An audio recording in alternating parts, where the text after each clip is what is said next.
And మీరు ఇప్పుడు కూడా ఈ రోజు కూడా మీరు డైలాగ్స్ రాస్తానంటే కౌగిలించుకొని రాయించుకునే వాళ్ళు బోలెడు మంది ఉన్నారు. ఎందుకు మరి దాన్ని మీరు పక్కన పెడుతున్నారు? నాకు డైలాగ్ రాయడం అంటే సార్ నేను ఈ మధ్యకాలంలో రవితేజ డేట్ల కోసం వంశీ అడిగితే భరణన్నయ్య రాస్తే చేస్తా అన్నాడు. 3-4 ఏళ్ల క్రితం నేను లేడీస్ టైలర్ సన్న ఫ్యాషన్ డిజైనర్ లేడీస్ టైలర్ సన్న ఫ్యాషన్ డిజైన్ రాశా. ఓకే. నేను రాస్తే దానికి నేను 3 నెలలు కేటాయిస్తాను. నాకు బైండ్ పుస్తకం ఇవ్వడం అలవాటు. ఇప్పుడు బైండ్ పుస్తకం ఇస్తే 3 నెలలు మానేయాలి. మానేస్తే నా ఇన్కమ్ పోతుంది. పైగా నా టేస్ట్కి ఒప్పుకునే వాళ్ళు ఇవాళ ఎవరు అంటే ఇన్ సెన్స్ రాస్తే రాయొచ్చు, కానీ అన్ని కొట్టేస్తుంటే నేను తట్టుకోలేదు. ఏదో రీజనబుల్ 80% అయినా నాది ఉండాలి. ఇక అట్లాంటప్పుడు ఇక ఆ దాస్యం అవసరమా? ఇంత బతుకు బతికి. బట్ మీరు యాక్టర్గా చేస్తూ లొకేషన్లో మీతో కరెక్షన్ చేయించుకునే వాళ్ళు ఉంటుంటారా, లేదా మీరే ఇన్వాల్వ్ అయ్యి చేయడం? లేదు, మనం అడగందే నేనేమి చేయను. ఎందుకంటే రైటర్ని అయి ఉండి ఇంకో రైటర్ని అవమానపరిచినట్టు. ఆ ఫస్ట్ థింగ్ ఏమిటంటే రైటర్ కమ్ డైరెక్టర్ లేదా చిన్న డైరెక్టర్స్ పక్కన రైటర్స్ ఉంటారు. వాళ్ళకి తెలుసు రైటర్ కమ్ యాక్టర్ అయితే వాడు కొంచెం పంచులు ఏమైనా వేస్తే బాగుంటుంది. ఏంది సీన్కి ఒక పంచ్ వేసినా చాలు కదా అంచేత వాడు రాయమంటారు, నేను రాస్తూ ఉంటాను కూడా. పెద్దవాళ్ళు అయితే పర్మిషన్ తీసుకోమని చెప్తాను. అన్లెస్ వాళ్ళకి తెలియకుండా రాయడం ధర్మం కాదు. అంతే. అది ఇప్పుడు రాగానే వైట్ షీట్స్ ఇచ్చేవాళ్ళు కూడా ఉన్నారు. ఇదేంటే ఏం లేదంటే ఏం లేదు సార్ చెత్తగా రాశాడు, కొంచెం మీరు చెప్తాను రాయండి అని. ఒరిజినల్ ఇవ్వంటే ఎవరు వాడు ఏం చెప్తే అది రాయాలి. అది స్టాండర్డ్స్ పడిపోవడం ఇంకేం లేదు. నేను రాసిన 51 స్క్రిప్ట్లు బౌండ్లే ఇచ్చాను. నేను చాలాసార్లు స్క్రిప్ట్ నేను లొకేషన్కి వెళ్ళే ఉండాలి ఇచ్చేసి మార్చుకుంటే వాళ్ళు మార్చుకుంటారు. ఓకే.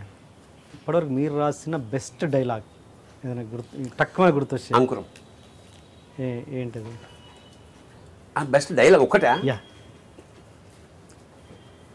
ఒక సీన్ ఎపిసోడ్ అది. అంకురం అనే సినిమా మన ఓంపురి రేవతి వాళ్ళది, ఉమామహేశ్వర. అందులో ఎపిసోడ్ బాగుంటుంది. అది ఒక్క డైలాగ్ చెప్పలేదు, ఎందుకంటే మరి ప్రతి డైలాగ్ బాగుంటుంది కదా. Ladies tailor, Kanakamahalakshmi, recording, dance troupe. Best dialogue అన్నప్పుడు నాకు ఇది గుర్తొస్తుంది. వేటూరు గారు ఎప్పుడు అంటుండేవారు ఏంటంటే, వారసుడు వచ్చాడు సినిమాలో, కొడుకు వెళ్ళిపోయాడని బాధపడుతుండగా నిర్మలం మీదకి వెంకటేష్ వస్తాడు కొడుగ్గా. కొడుకుని కావలించుకుని అంతా అయింది. వెంకటేష్ పడుకుంటాడు, ఆ పక్కన పెట్టి జో కొడుతూ ఉంటుంది. డిజాల్వ్ చేస్తాం. వెంకటేష్ కళ్ళు తెరుస్తాడు. చూస్తే నిర్మలమ్మ అలా కొడుతూనే ఉంటుంది మేల్కొని. అదేంటమ్మా పడుకోలేదా అంటే, లేదురా ఇది కలో నిజమో తెలియట్లేదు, పడుకుంటే కళ అయిపోతుందేమో అని భయం వేసి. ఎంత బారాశివయ్యా అని వేటూరు గారు అంటుండేవాడు రచయితగా. అది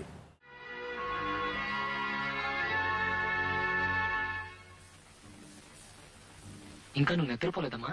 18 ఏళ్లుగా కళ్ళల్లో ఒత్తులేసుకుని నేను ఎదురు చూసిన బిడ్డ ఒక్కసారి ఎదురొచ్చి అమ్మా అని పిలిస్తే ఇది కలో నిజమో నమ్మలేకపోతున్నాను రా. కళ్ళు మూసుకుంటే ఇది కలైపోతుందేమోననే భయంతో కళ్ళు మూతలు పట్టలేదు బాబు.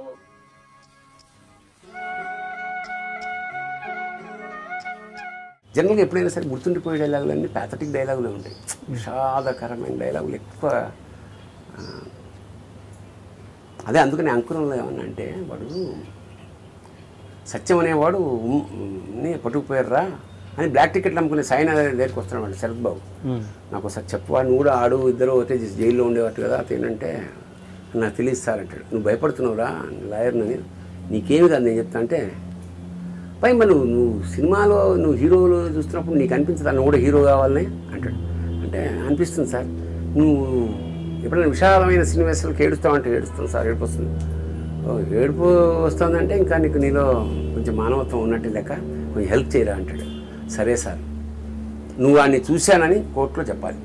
అదే చూశానని చెప్పు. కట్ చేస్తే కోర్టు వెళ్ళాడు, ఆర్గ్యుమెంట్ చేశాడు. అట్లనా చూసావా ఏమిటి? ఓకే. కట్ చేస్తే కోర్టు అడ్జర్న్. వీడు సెల్లో ఉంటాడు. సెల్లో ఉంటే పోలీసు ఇన్స్పెక్టర్ వస్తాడు. వచ్చేయరా, నిజం చెప్తే నీకు కిరీటం అన్నా పెడతాను అనుకుంటున్నావా పెళ్ళైందా నీకు అంటాడు. అంటే వాడు ఇంకా చేసుకోకు పట్న కొడతాడు మరి వీటి మీద. అమ్మా అనేది కట్ ఖచ్చితంగా cut cut cut cut fan తిరుగుతుంటుంది.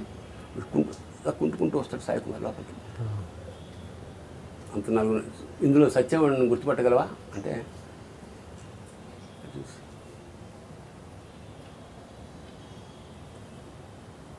అబద్ధం చెప్పేసి నాకు అర్థమైపోయింది. అందరూ వెళ్ళిపోయారు, కోర్టు కూడా వెళ్ళిపోయారు. తీసుకొచ్చిన లాయర్ మాత్రం అక్కడ అక్కడ అక్కడ కూర్చున్నాడు. ఎందుకు ఇలా చెప్పాడు అర్థం కాక వాడు మెల్లిగా వాడు ఫస్ట్ ఒక నువ్వు సినిమాలు చూస్తుంటావా? చూస్తాను సార్. టికెట్ అమ్మేవాడు సినిమా చూడు. అప్పుడు నాకు అందులో సినిమా చూసినప్పుడు ఈ రసాలన్నీ పండుతాయి కదా, మరి ఎందుకు రా నువ్వు అని అంటాడు ఫస్ట్గా అని చెప్పా కదా. ఇప్పుడు వాడు అలా ఈడ్చుకుంటూ దగ్గరికి వచ్చి లాయర్ దగ్గరికి వచ్చి నేను ఎప్పుడు సినిమాలు చూడను సార్, సినిమాలు అంతే. This communicated a lot. అంటే అంతకుముందు కోర్టులో ఏరా నిజం చెప్తున్నావు అని ఫస్ట్ అడిగితే లాయర్ గారు నా దగ్గరికి వచ్చి నువ్వు సినిమాలు చూస్తావు కదా, నువ్వు హీరో అవ్వవా, ఎంతసేపు అలాగే మిగిలిపోతావు అన్నప్పుడు నాకు ఆ రోజు నిద్ర పట్టలేదు సార్. అవును నేను సినిమాలు చూసాను, బ్లాక్ టికెట్ల మీద నేనెందుకు కాకూడదు హీరో, నేనెందుకు నిజం చెప్పకూడదని కోర్టులోకి వచ్చి సార్ నేను నిజం చెప్తాను sir. Court urgent cut next scene అది కట్ చేస్తే అది ఎన్నిసార్లు చెప్పినా నాకు కళ్ళు సమర్స్తాయి. అంత గొప్ప మంచి సినిమా. ఓకే. అండ్ అందరూ బాగా గుర్తుండిపోయింది మీ విషయంలో అయితే అతడు సినిమా. అది ఎవర్ గ్రీన్ ఇంకా అది మగాడ్రా బుజ్జి.